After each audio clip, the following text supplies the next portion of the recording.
O turista que navega pelo Nilo do Cairo até Assuã contempla uma abundância de monumentos grandiosos, muitas vezes notavelmente bem preservados, apesar de sua enorme antiguidade.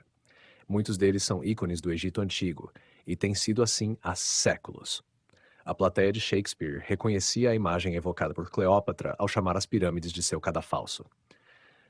Os passeios guiados modernos sempre incluem essas mesmas pirâmides, assim como o grande templo de Amon, em Luxor, com os túmulos reais do outro lado do rio, e o muito menor templo de Ísis em filas entre a antiga e a nova barragem de Assuã. Esses monumentos, espalhados por centenas de quilômetros, são todos diferentes do que cerca o viajante em sua terra natal, estranhos em sua função, em sua forma e em seu uso de imagens e escrita.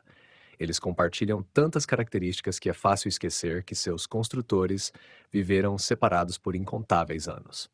Mais tempo se passou entre a construção das pirâmides de Gizé e a edificação do Templo de Filas que hoje vemos, do que entre a inauguração desse templo e nós. O que é o Egito Antigo? Pode parecer fácil olhar para algo, um monumento, um sarcófago, uma estátua ou uma inscrição, e chamá-lo de egípcio antigo, mas não é tão simples traçar os limites do Egito Antigo no tempo e no espaço. No final do século IV da Era Comum, o imperador romano Teodósio emitiu um édito ordenando o fechamento de todos os templos egípcios e a dispersão do sacerdócio. Seu ato pôs fim ao conhecimento dos hieróglifos egípcios, que não podiam mais ser ensinados. Podemos considerar a retirada do apoio oficial aos cultos e aos sistemas de escrita do Egito Antigo como o fim do Egito Antigo? O Édito de Teodósio afetou apenas uma pequena minoria de pessoas que já estava há muito sob ameaça.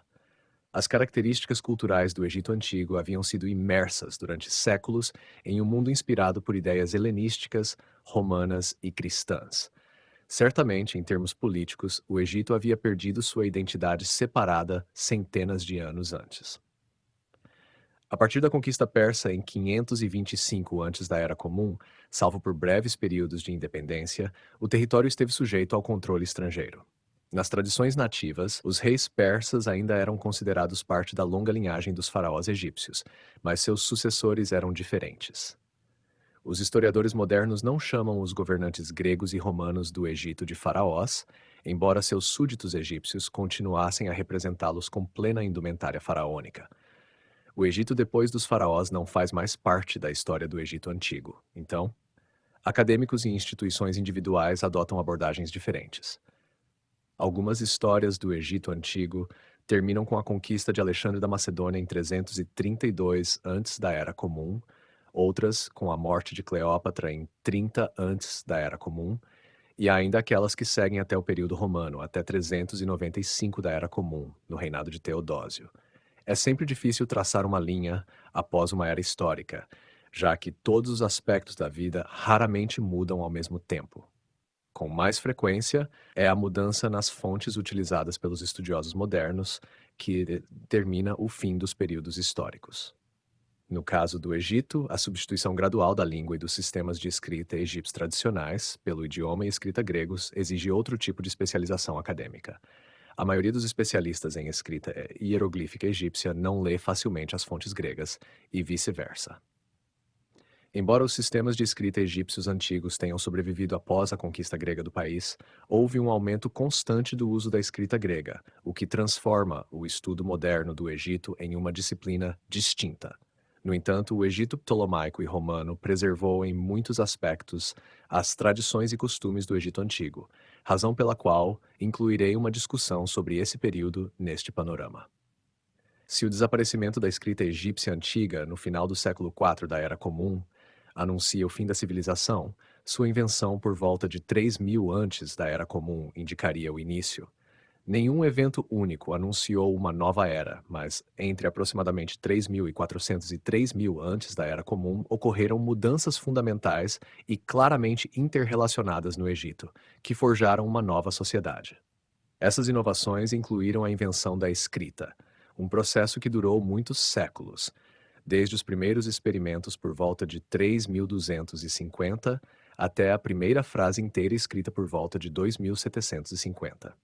Nos últimos séculos do quarto milênio, o Estado egípcio unificado surgiu, e esse período pode servir como início da história egípcia. apesar de seus contornos imprecisos. Naturalmente, o que precedeu a unificação, a pré-história egípcia, não foi irrelevante e continha os germes de muitos elementos da cultura histórica do país. Assim, esboçarei alguns dos desenvolvimentos pré-históricos neste capítulo para tornar claras essas influências, mas a criação do Estado, juntamente com a invenção da escrita e outros aspectos culturais, marcará aqui o início da história do Egito. Onde estão as fronteiras do Egito Antigo? Os falantes de árabe hoje utilizam o mesmo nome para o país moderno do Egito que os povos do Oriente Próximo usavam nos milênios anteriores à Era Comum, Misr. Outros povos empregam uma forma do termo grego Aigiptos, que pode derivar de Hikupta, nome de um templo e bairro da cidade de Mênfis.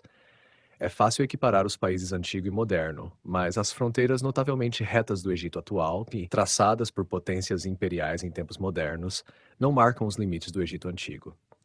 Podemos visualizar melhor esses limites usando como ponto de partida aquilo que é e sempre foi a linha vital do país, o Nilo.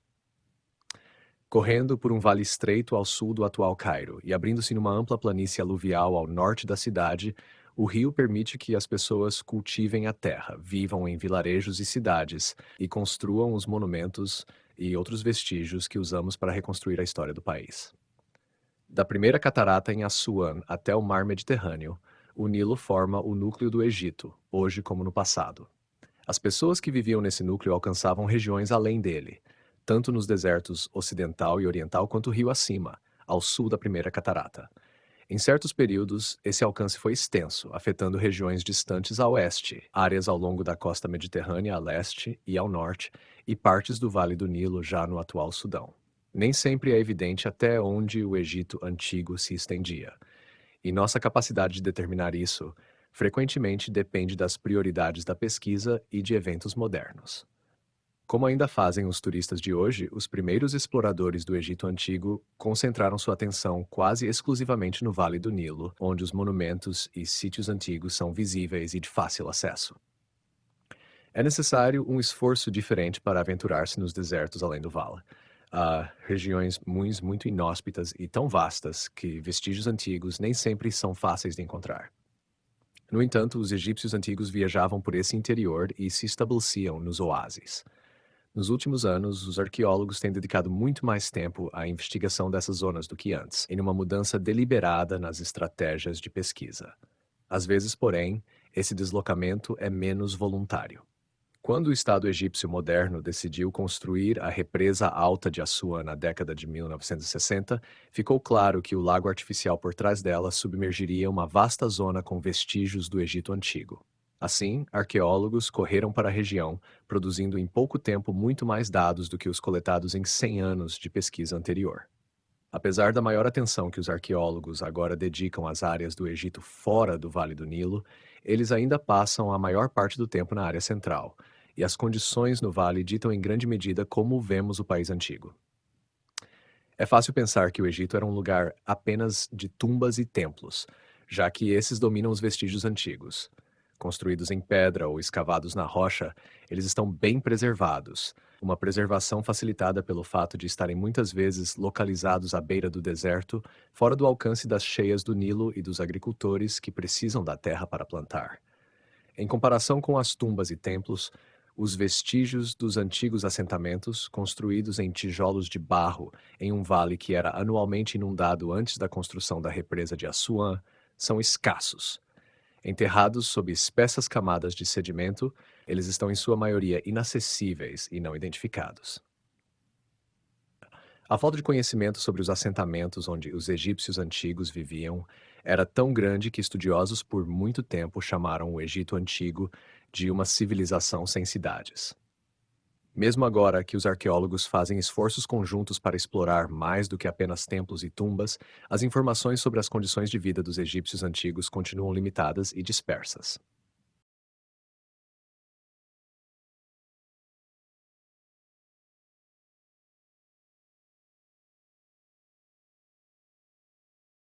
O que é a história do Egito Antigo?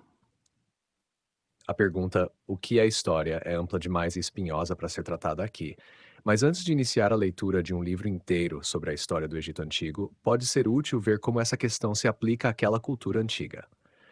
Há menos de 200 anos, muitos teriam dito que o Egito Antigo não possuía história. No início do século XIX, o influente filósofo da história Georg Wilhelm Friedrich Hegel proclamou que culturas sem registros do passado, semelhantes aos escritos históricos da tradição ocidental, não tinham história. No entanto, a disciplina evoluiu enormemente e hoje a maioria das culturas letradas, incluindo o Egito Antigo, é considerada digna de estudo histórico. O campo da história mundial vai além e inclui também as sociedades não letradas do mundo em seu escopo. Essa postura apaga a distinção entre história e pré-história, um passo cujas consequências ainda não são totalmente compreendidas. Para os estudantes do Egito Antigo, ela tem a vantagem de eliminar o problema incômodo das fontes utilizadas em suas pesquisas. Historiadores geralmente consideram as fontes textuais como base de seu trabalho, né? Mas no caso do Egito, é preciso esperar até o segundo milênio antes da Era Comum para que exista um registro escrito rico e informativo sobre múltiplos aspectos da vida.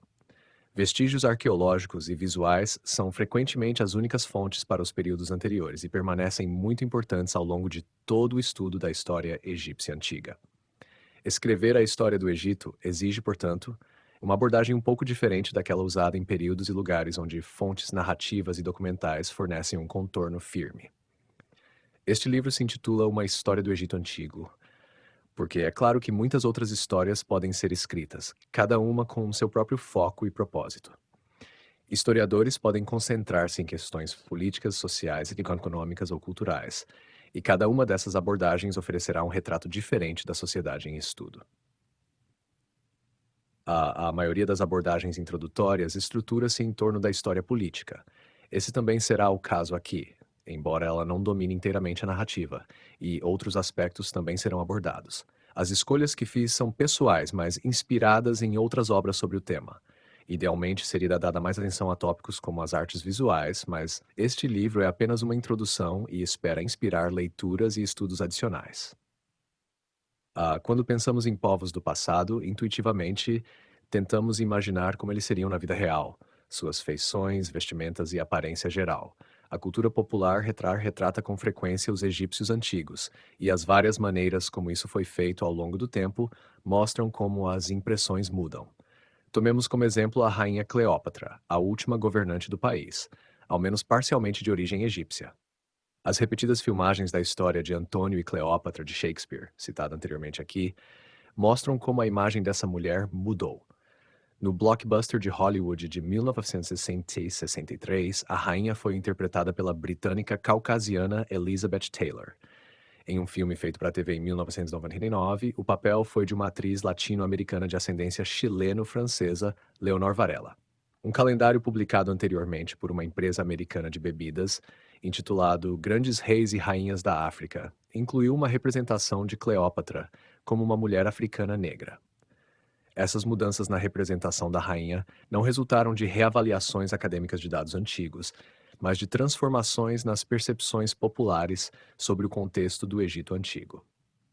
Foi apenas recentemente que estudiosos começaram a reconhecer o pano de fundo africano da cultura egípcia, como consequência das políticas contemporâneas de identidade cultural que buscam substituir visões centradas no Ocidente por um foco maior nas contribuições da África.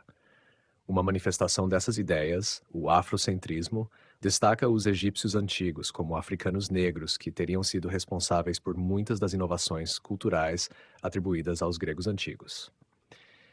Inicialmente, os egiptólogos rejeitaram categoricamente essas propostas, mas nos últimos anos tem havido uma maior disposição para dialogar com elas. Essa nova postura, no entanto, não tornou mais fácil visualizar os egípcios antigos, pois sua relação com outros povos africanos não é evidente.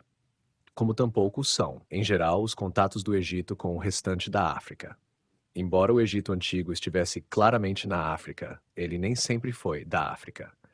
As evidências arqueológicas e textuais de contatos egípcios com o continente, além de seus vizinhos imediatos, são mínimas até o momento, limitando-se à importação de artigos de luxo. As contribuições do Egito a outras culturas africanas foram, na melhor das hipóteses, Ambíguas, e de modo geral, as interações egípcias com regiões asiáticas foram mais próximas e evidentes. O mesmo seria válido para a população do país? Os egípcios antigos deixaram dados confiáveis que possam guiar nossa imaginação? Existem inúmeras imagens de seres humanos no Egito Antigo, mas é evidente que elas não pretendiam ser retratos realistas, salvo alguns exemplos tardios do período ptolomaico e romano. Homens e mulheres aparecem em representações padronizadas, em que feições físicas, penteados, vestimentas e até posturas os caracterizam como egípcios. As representações de estrangeiros são igualmente uniformes: núbios com pele escura e cabelo trançado, sírios com pele clara e barbas pontudas. As roupas também distinguiam os grupos. Os artistas estavam interessados em mostrar o contraste entre egípcios e estrangeiros em suas origens, aparência física e costumes. Mas, a menos que houvesse uma razão para tornar a diferença explícita, todos eram retratados de forma estereotipada. Todos eram egípcios, não pessoas com ascendência núbia, síria, grega ou outra. Alguns estudiosos tentaram determinar como os egípcios poderiam ter se parecido comparando seus restos ósseos com os de populações recentes, mas amostras são muito limitadas e as interpretações tão incertas que esse é um método pouco confiável. Podemos, então, formular alguma ideia de que tipo de pessoas encontraríamos ao visitar o Egito Antigo. Acredito que devemos enfatizar a diversidade do povo. A localização do país na extremidade nordeste da África e sua geografia como corredor àquele continente e a Ásia o abriram a influências de todas as direções, tanto culturais quanto demográficas. Os processos de aculturação, casamentos mistos e outros variavam conforme a comunidade e o tempo. As pessoas provavelmente preservavam características físicas e estilos de vida de seus ancestrais, e o grau de miscigenação com vizinhos de diferentes origens devia ser variável. Não podemos imaginar uma população egípcia de aparência uniforme, mas de alguma forma, todas essas pessoas, em certos momentos, viam-se como egípcias, distintas dos povos vizinhos, e é sua história comum que iremos explorar.